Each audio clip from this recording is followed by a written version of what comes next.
Do not buy a house or a flat. There seems to be so much out there at the moment about how buying a house or a flat is the wrong thing to do. The savings expert says that they are lying to you about buying a house and says do not buy a house. Check out this clip from The Psychology of Money, Morgan Housel. If you're buying a house because you don't do it. Run for your life. The money expert also says do not buy a house. For example, owning a house is the best investment. It means you are successful, but it can be a very bad financial decision. With interest rates at an all-time high and the cost of living crisis, it seems like the obvious thing to say in the current climate is do not buy a house or flat, but I have to say I disagree. I've been buying houses and flats since 2009, and I have to say they have served me well, either as residential purchases or as investments. What's really important is not when you buy, but what you buy. And in this video, I want to show you how you can use property investing principles to make sure you are buying the best possible way. The benefits of buying a house. The benefits of buying a house is that in the long run, property prices tend to double every 10 years. So as well as it being your home, it can also be a good investment. For example, I released £187,500 from one property I owned. Let me show you. Step 1. I owned a property in my personal name that I purchased for £250,000 in 2009. Step 2. I remortgaged that property, which got valued at £500,000 in 2019. Step 3. I got a 75% loan to value mortgage, so my solicitor was advanced £375,000. Step 4. My solicitor paid off my existing lender who was owed £187,500. Now that's 75% of the £250,000. Step 5. I was transferred the balance, which was £187,500. This money was tax-free, no tax to pay as it was held in my personal name, and because I hadn't sold the property, there was no actual gain made, and therefore no tax to pay. This was a life-changing amount of money to receive, and I wonder how long it would have taken me to save up £187,500. When I remortgaged the property, the following was true. I owed the lender £375,000, but I still had 25% equity in this property, so £125,000. My mortgage payments were higher on the remortgage, but the rent has increased significantly since I purchased it, so my cash flow is still very good. I earn a monthly cash flow from this property and have done since 2009. I used the £187,500 to help me buy 5 more flats in central London, which I purchased over a period of 3 years. So now that's 5 flats with 5 sets of cash flows with at least 25% equity in each. I originally purchased this flat to live in so I could walk to work, which took me 7 minutes and which saved me 1.5 hours in commuting and about £5,000 per annum in train fare. Once I moved out the area, I rented the flat out and it's paid me a monthly cash flow ever since, plus the £187,500.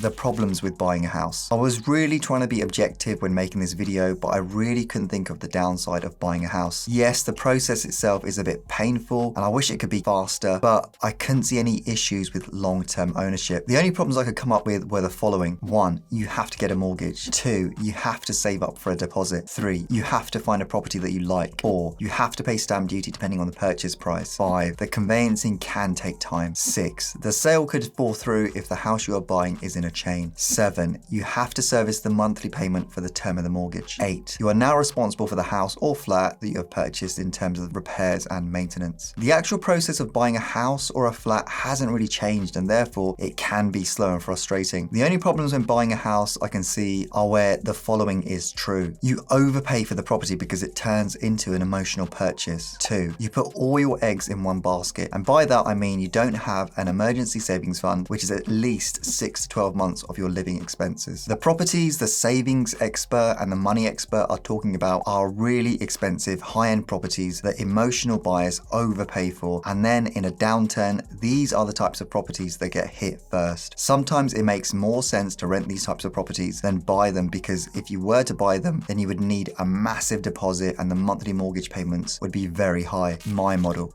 If you are looking to buy a flat, then I would be using the B4R property investing model. The investment principles of this model can be applied to residential buyers. For example, you could end up with a 2-bedroom flat in Battersea, London for £15,249. Let me show you on an actual property I purchased as an investment property, but there is nothing stopping you from doing this and using this strategy to buy a residential apartment this way. Step 1. I purchased this 1-bedroom flat in Brixton in London for £240,000. £100,000 in 2019 on a bridge, which is just a short-term loan. Step 2, I moved the kitchen into the living room to create an open plan kitchen diner and converted the kitchen into a bedroom. Step 3, as a 2-bedroom apartment, this flat got valued at £320,000. This was 6 months later. The all-in costs for this 1-bedroom flat I purchased were £271,249, which included the refurb costs, finance costs, legal and valuation costs. If I had purchased the traditional way using a mortgage from the bank, then I would have been in for 20% deposit, so £64,000 plus valuation and legals, so let's say £67,000.